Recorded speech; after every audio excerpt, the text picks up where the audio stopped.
Here's your mic. All right, sir. All right. Thank you. Back. Whoop.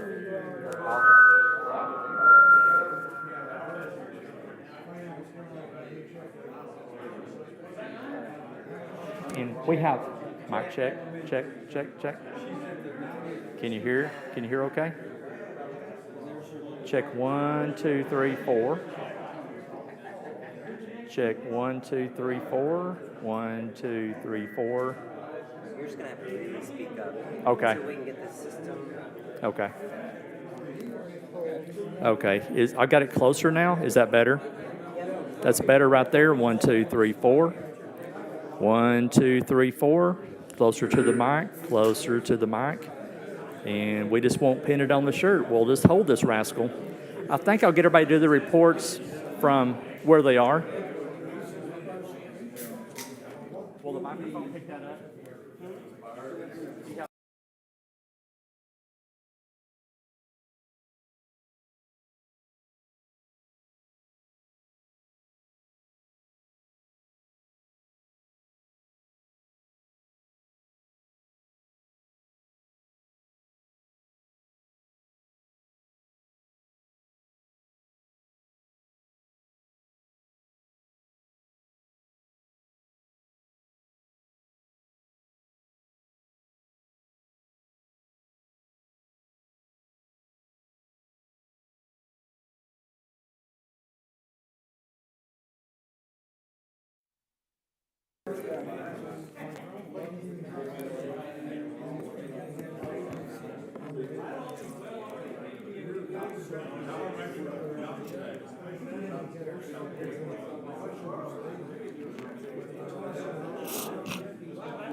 All right. Well, good afternoon, everybody. Good afternoon, everybody. It's not very loud. Nothing we can do about it. This is about as loud as it's going to get, I think. All right.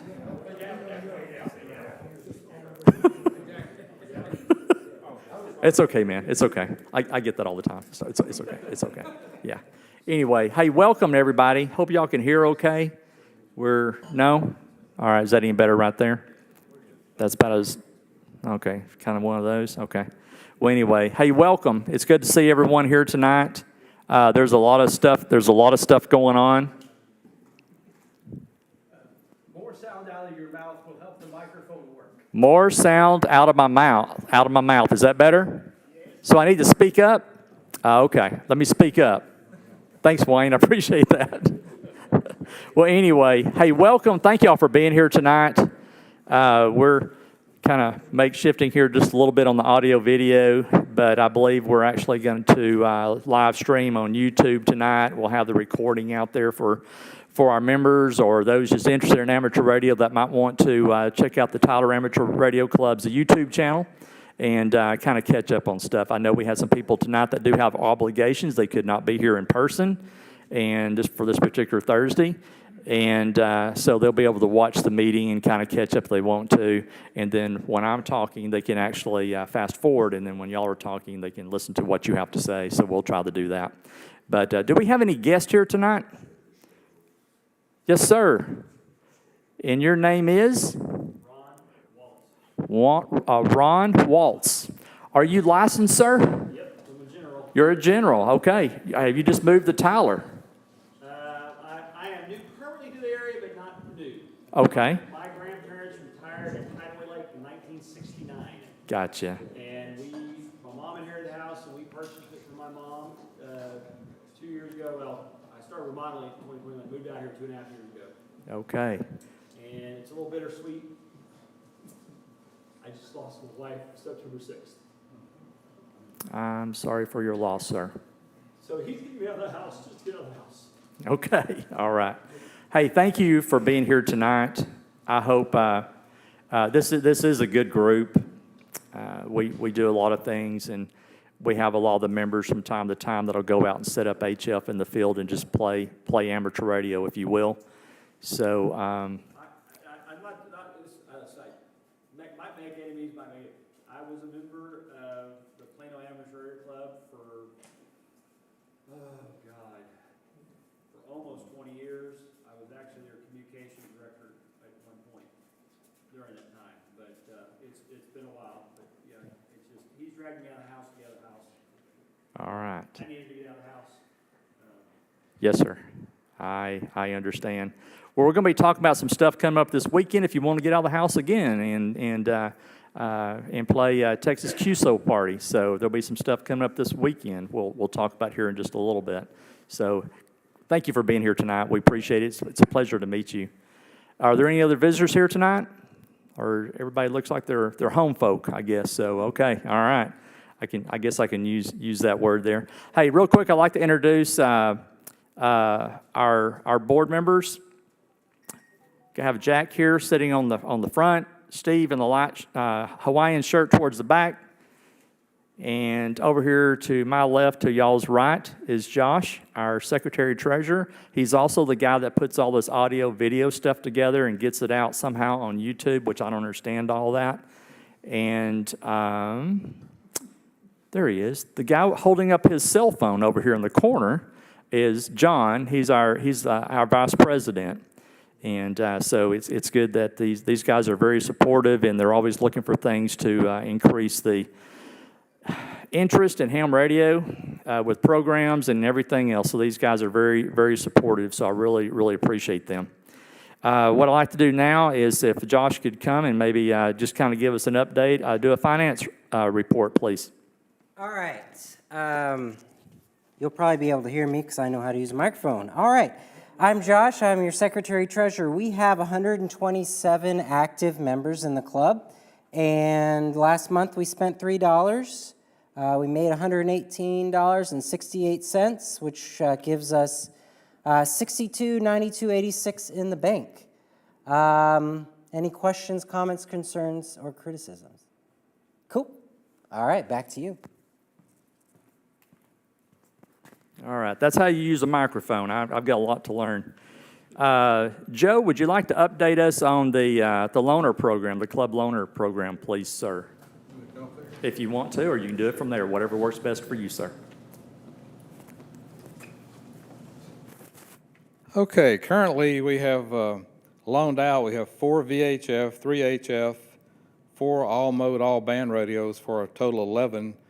And available, we have 2 VHF, 1 HF, 1 UHF, and 1 all-mode, all-band for a total of 5 available. So if you're a club member in good standing and you have the proper license, I think there's a form you can fill out on the club website or just get in touch with me. And any of these radios are available for loan.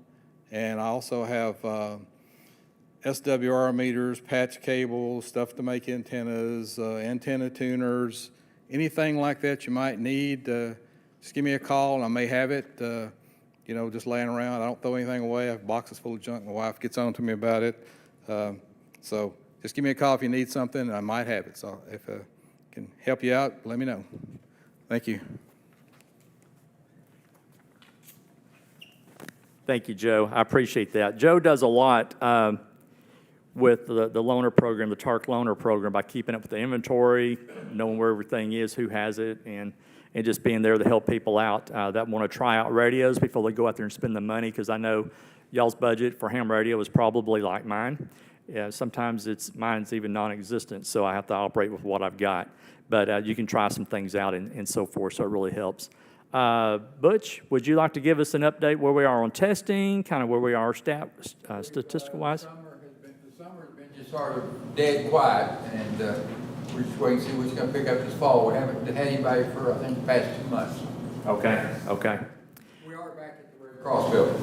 Good, back at the Red Cross building. Okay, well, that's nice. Because they remodeled that or something, didn't they? Do a complete... A bunch of renovations. Yeah. Renovations, okay, good, awesome. Well, I'm glad back at the Red Cross. I know it makes it easier for you guys to do the testing. We appreciate everything that you do with that.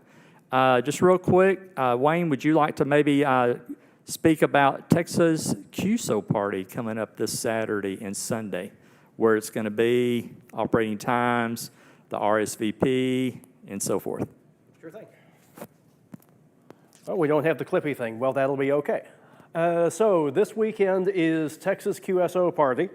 That'll be, well, it's the one weekend of the year where the rest of the United States actually wants to work Texas. It's a lot of fun. Okay, so Texas QSO Party, the idea is that those of us in state are collecting counties and U.S. states. So we want to work. We want to work people basically, well, anywhere. But we're looking for counties in the state and states outside of Texas. The rest of the country is collecting counties in Texas. And so the exchange is a signal report and county if you're in Texas or state if you're out of Texas.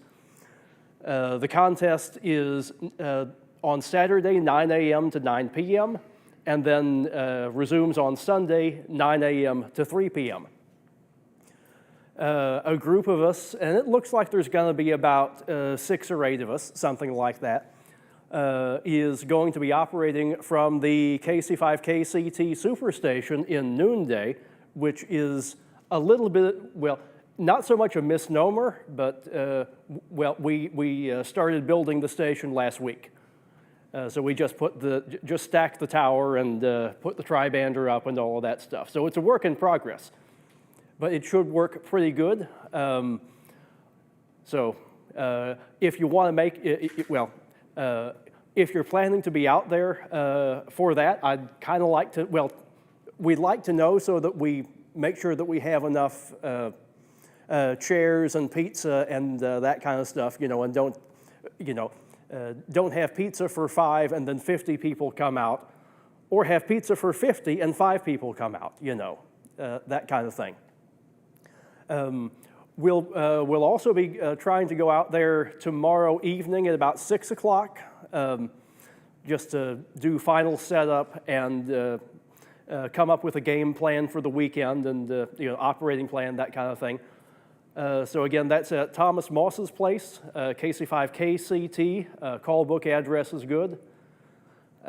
It's roughly just barely inside Loop 49 and 155. That's the general ballpark. And if you can, well, and you're of course welcome to operate Texas QSO Party from wherever else you might want to. Portable, from anywhere you want, or from home, or whatever. It's a lot of fun. Hope to see you either in person or on the air this weekend. Back to you, Gary.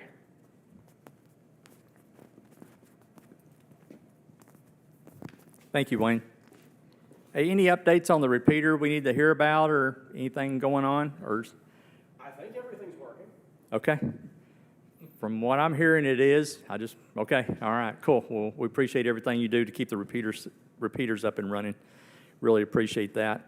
What I'd like to do now is turn it over to Roy Maynard. He's going to come up and he has our presentation this afternoon, and I think he's set for the PowerPoint on the laptop over here, right?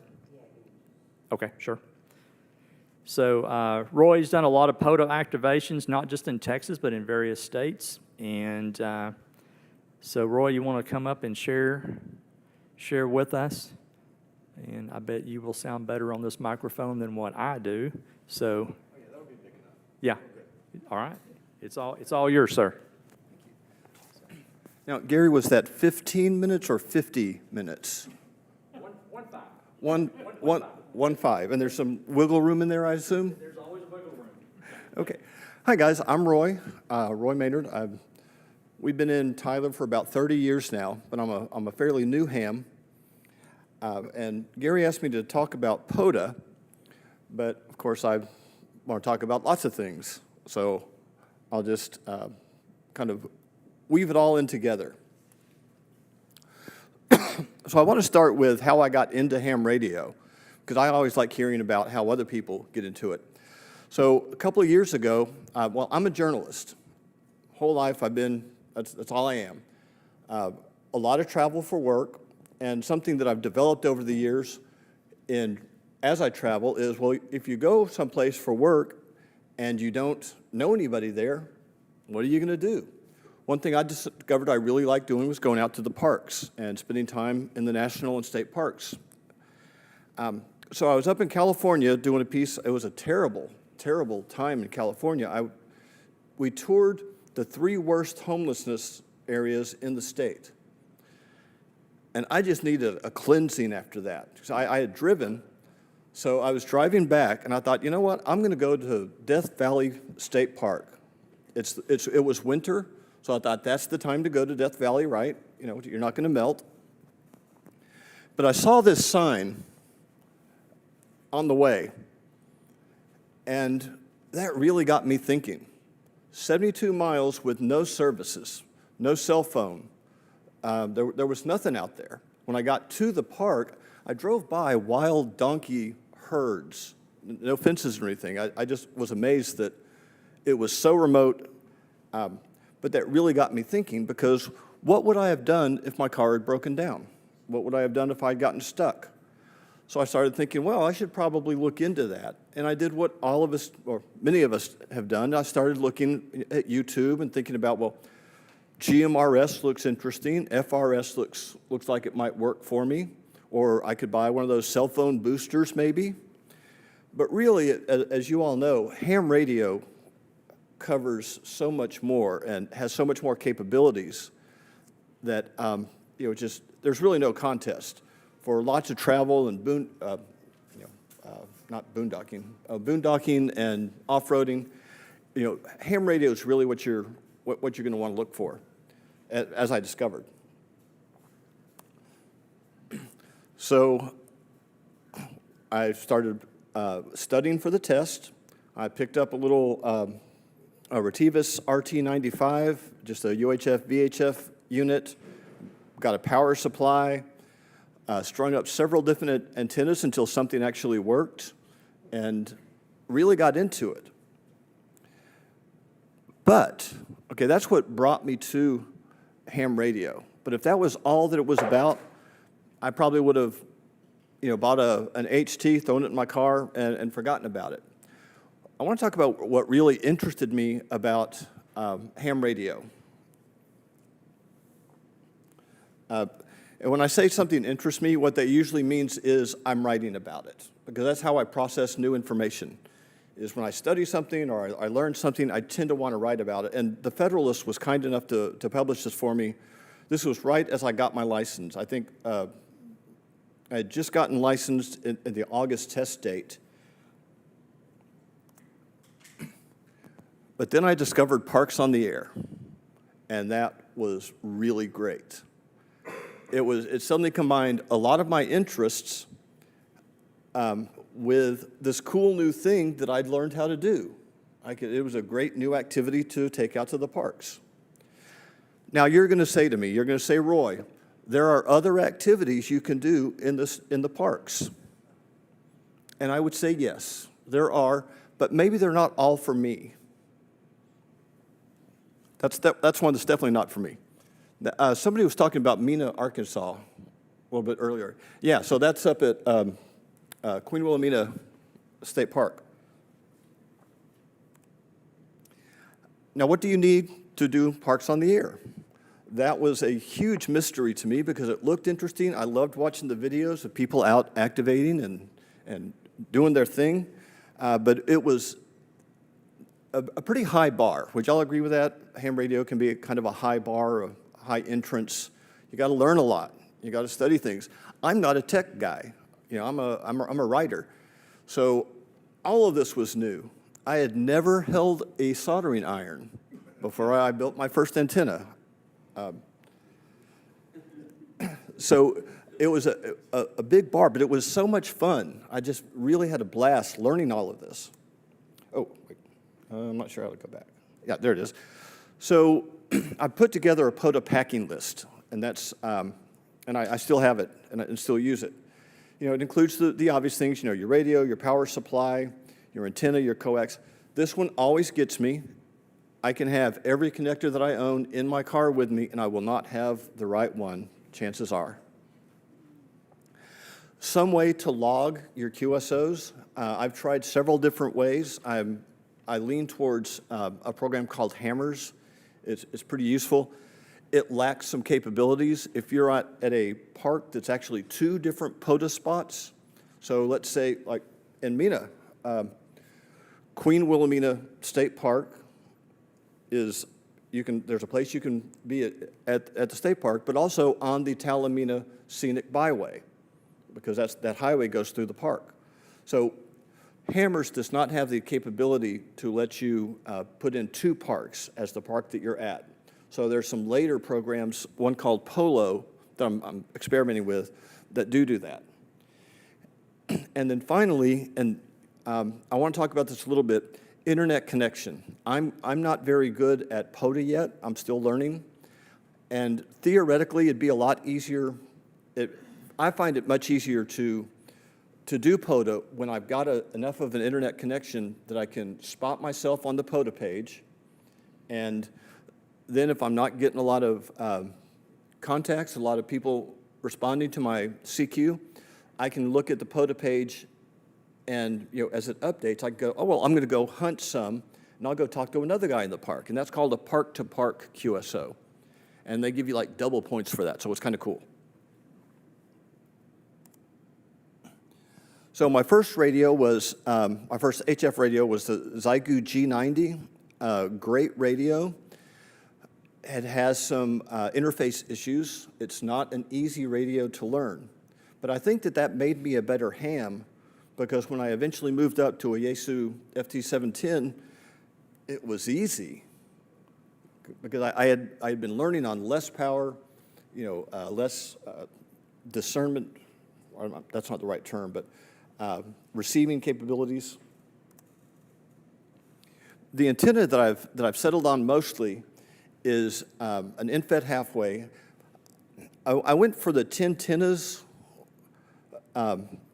transformer box because it looked like it would be waterproof.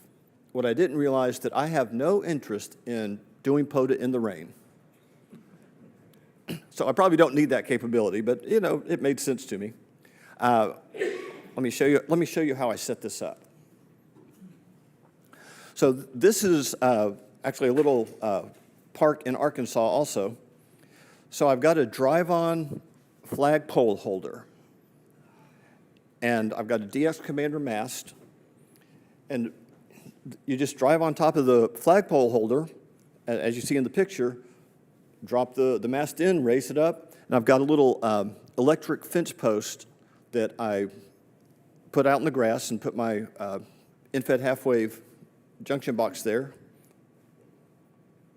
and that's about the right height for it.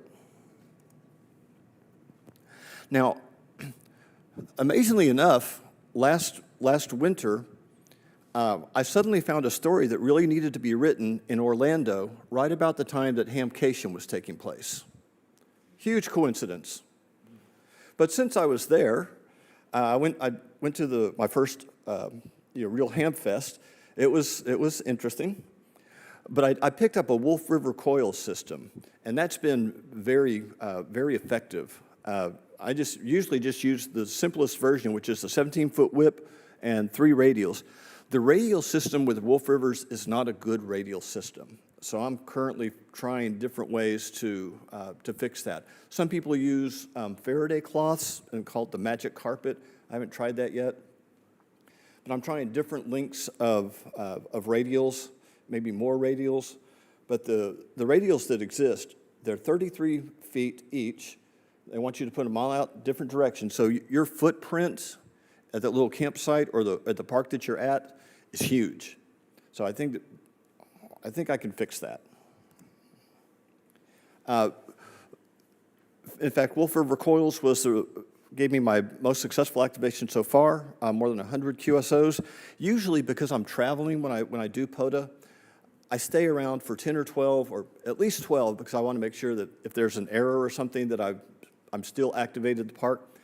For POTA to, quote unquote, activate a park, you need 10 contacts, 10 QSOs.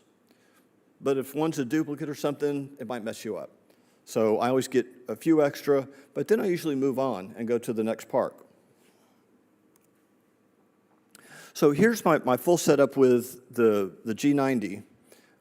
Bio-Inno battery, Evolve laptop. I'm not using that laptop anymore. It's not well made. I've seen several other hams. I know Brad has one, and he likes it a lot. It doesn't feel solid to me, so I just grabbed an old one that's probably 10 years old that I haven't used in years, and it's worked great. That's a typo, FT710. So when I moved up to the FT710, like I said, it was so much easier. It's 100 watts, much better internals, great filters and tuners and everything, much easier to operate. And what I tend to do is I'll either operate at a picnic table, or if there's not a good spot, I'll just do it in the front seat of my car. So here's the picnic table setup. I've got my, I saw on YouTube, actually I think Gigaparts is doing this now regular, but I saw somebody had wound their coax around an extension cord winder. And I don't know if y'all fight with coax as much as I do. There's a secret trick, a secret handshake involved in wrapping your coax correctly, and I cannot learn it. I've tried. So that's been a wonderful thing for me because it keeps my coax straight and unkinked. The battery is the Bio-Inno, and that's just that old Asus laptop. Okay, questions. What kind of questions you guys have?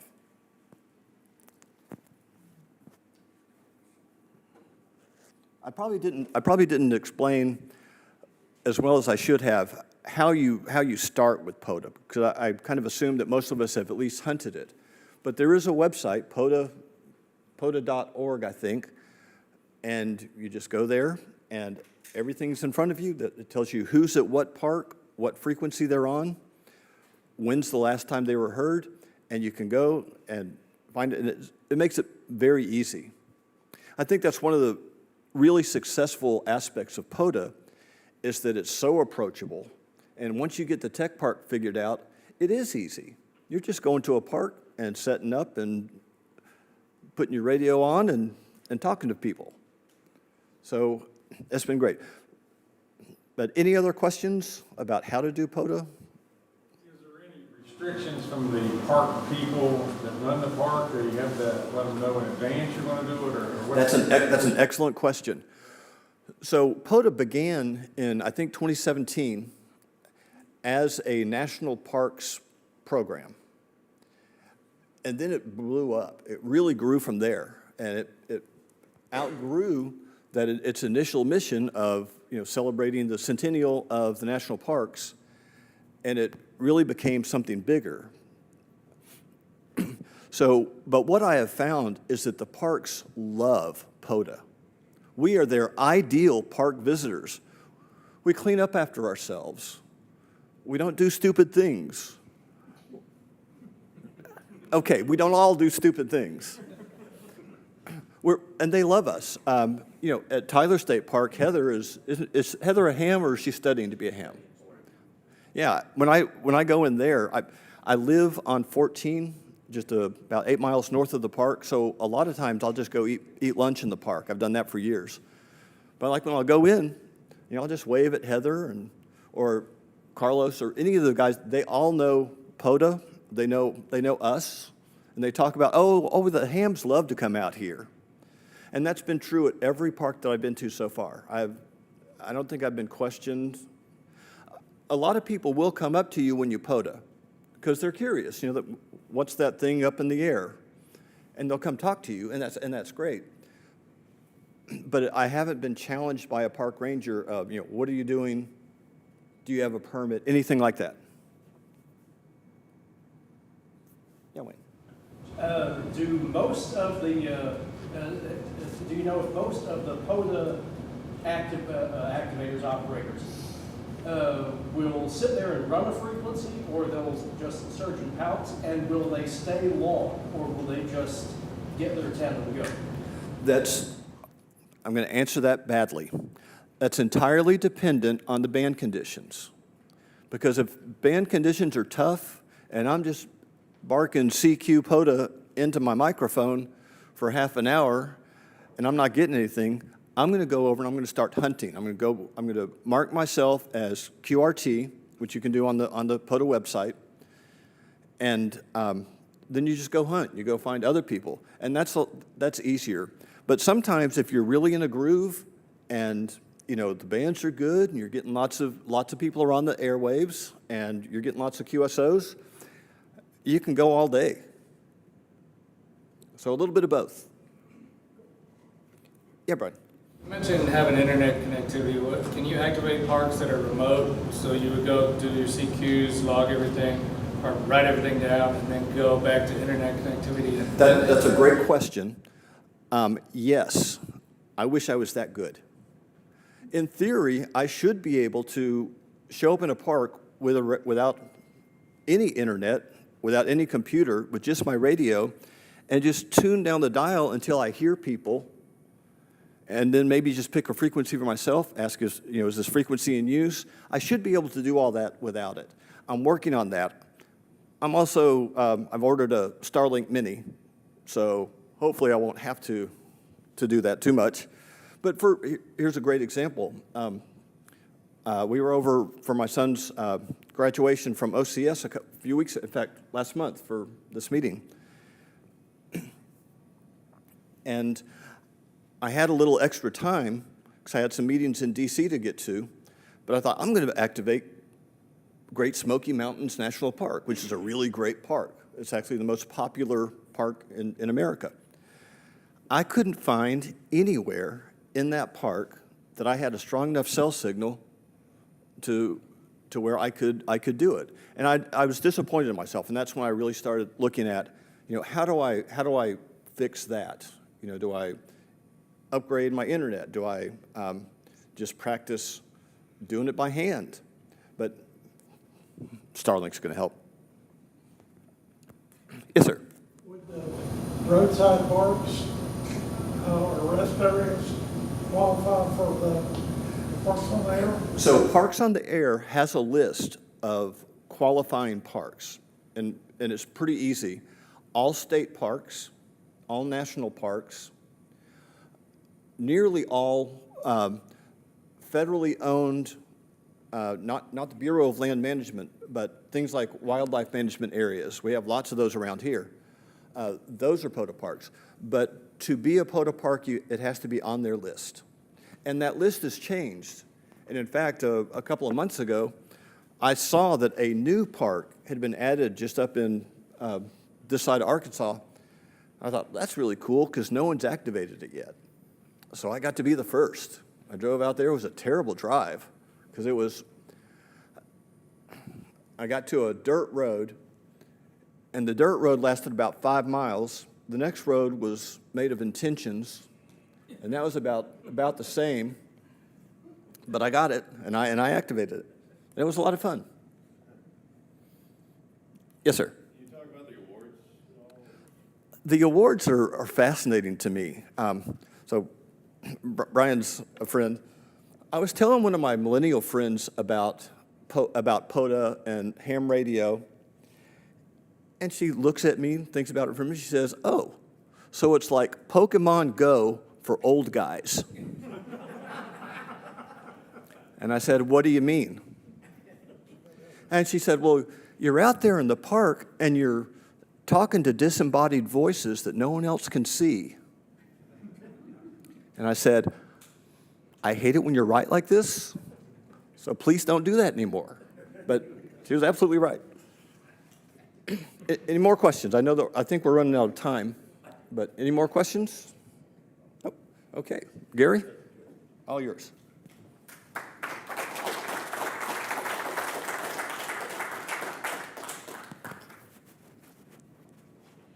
Thank you, Roy. Really appreciate that. I hope that y'all learned something about POTA tonight. I will tell you, somebody mentioned something about awards. What about awards? I've been I've been chasing, a hunter, not chasing. I've been hunting POTA stations for about 2 years. And I got the app, I've got it on my phone, I've got it on my laptop at the house, and I go in there and I'll look on there and find out what frequency they're on, what band and what frequency. And like 20 meters, I hang out there a lot, so I tried 20 meters. And I go find their frequency and go over, and I'm hunting. So I'm going up and down the band spectrum. Well, someone said, so how many certificates do you have? And I said, I haven't submitted anything. I'm just actually spotting them and telling them what their signal was and where I was, and they have my call sign, and they're logging all this stuff. I'm just spotting them. And he says, but yeah, Gary, I understand what you're doing. I understand how it works, but how many awards do you have? And I said, I don't know. He said, well, haven't you ever looked? Well, on the right-hand side, there's that little hamburger-looking thing, and you click on that, and you go down through your awards, and I had bukus of awards in there. And I was like, for 2 years. And they got stuff for like the first year of 2024, there was some, and you go gold, you go silver, gold, platinum, and all this other stuff. So they're just bukus, and they're in there, and they automatically generate those with your name and your name and call sign, right? It's called gamification. The concept is gamification, and it really works in this case. Yeah. It makes it more fun. So it's really cool. So even if you don't know you're getting these awards, someone somewhere is putting these PDF files in there, and you can download those and put them out there on your website or your Facebook, whatever your social media stuff is, or email them to your ham friends. Say, look what I got. How many did you get? That type of thing. But anyway, it's really cool. It's a lot of fun.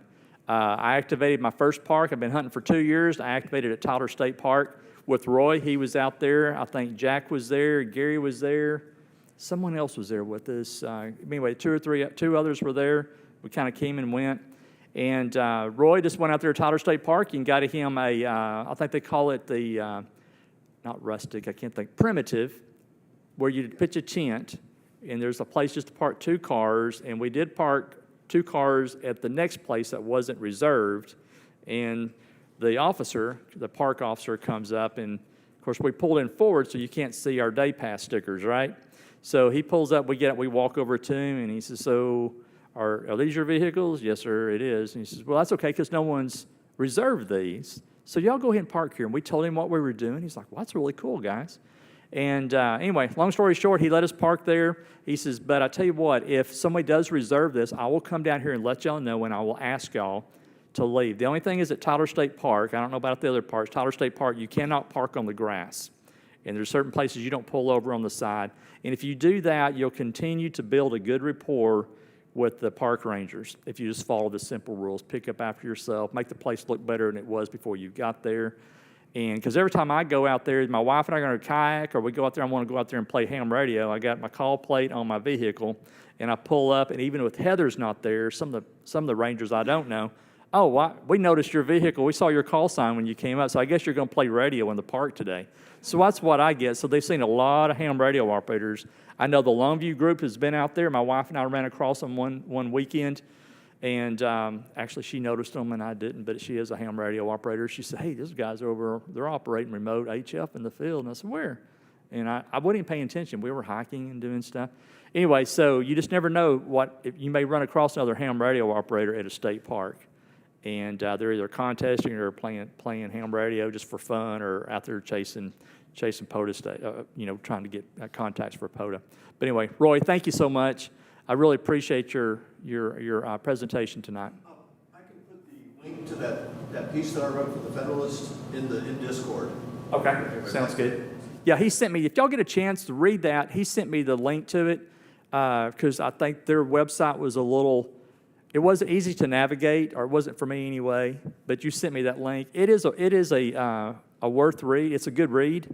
It takes about 5 or 7 minutes to read through it, and it's some pretty cool stuff that involves ham radio. It links back to some stories at ARRL's website, a link for stories, and Roy has embedded those hyperlinks inside his story there that he wrote. So anyway, if y'all get a chance, look it up. He'll put it in Discord. If you don't have Discord and you can't find it or whatever, let me know, and I'll make sure I send you the link, either text or through an email or whatever. We'll get it to you. But if you want to read the article, and I encourage you to do so, it's really a good read. And it was written by one of our own. I think that's really cool. So, a TARC member, so I think it's pretty cool. Anyway, are there any questions before we adjourn, and then y'all can hang in fellowship? Yes, sir. So it's kind of comical question, but is there such thing as a POTA, basically post on the air, operating maritime, or sitting on the lake, or? Roy is. I got to put my pontoon to use, man.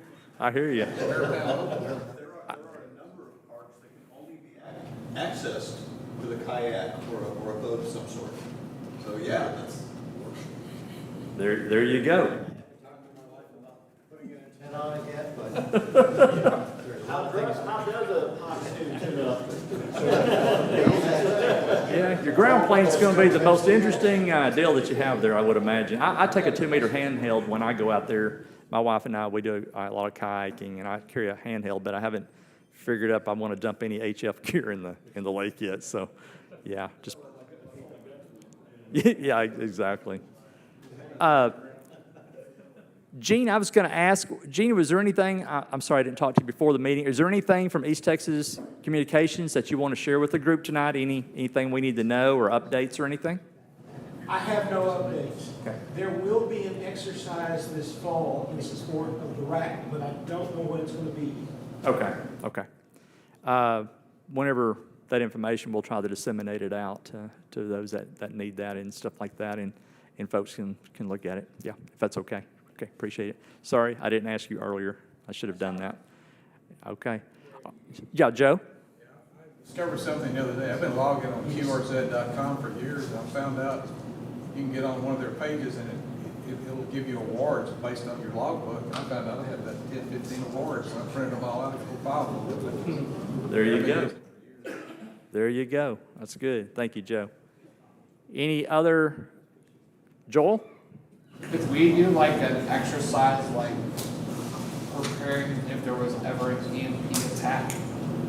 Is there any chance we're gonna ever do that and be ready?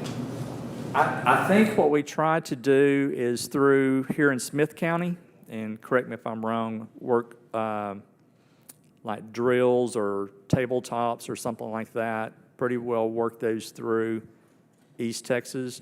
Is that how it's been done in the past? Because I don't know. I'm just asking. Let's see. ETEX is East Texas Emergency Communications Services. It's a 501c3 that's designed to coordinate those our emergency responses. We work mostly with the National Weather Service. We are their Skywarn representative in the area. And then we work with the RAC, which is the Regional Advisory Council, which coordinates all the hospitals and stuff in the area. And we do an exercise for them about twice a year. And many of the people in ETEX are also in Texas State RACES, Radio Amateur Civil Emergency Service, or ARES, Amateur Radio Emergency Services. So that's what the lay of the land. Talk to John Newman, N9JN, if you're interested in more information. Thank you, Gene. I appreciate that. Joel, did that answer your question? Let me know. I can connect you up with John. He's just not here tonight, but let me know. Connect you up with him for the Aries Racy stuff through the local organization here. If you're interested in Aries, you can go onto their website, and there's a link to download the form. There's no membership dues or anything. It's just you download the form. You provide some information and send it back to them, and where the administrators and the board will take a look at it and stuff. So there is a link there. I can say a little bit more about that. ARES is administered through ARRL, and it's a very open thing. RACES, Texas State RACES, is administered through the Texas Department of Emergency Management, and we love to have more members. But it does require a state background check and a lot of stuff like that. So that's what you do there. Yeah, it's a little more in depth. They are activated. The RACES is actually activated in the state of Texas through the governor's office, through the Texas Emergency Management, if I said that right. Yeah. And so it's a little more in depth training. That you would get as opposed to Aries, if I'm saying that right. It's a little deeper level with the background check. We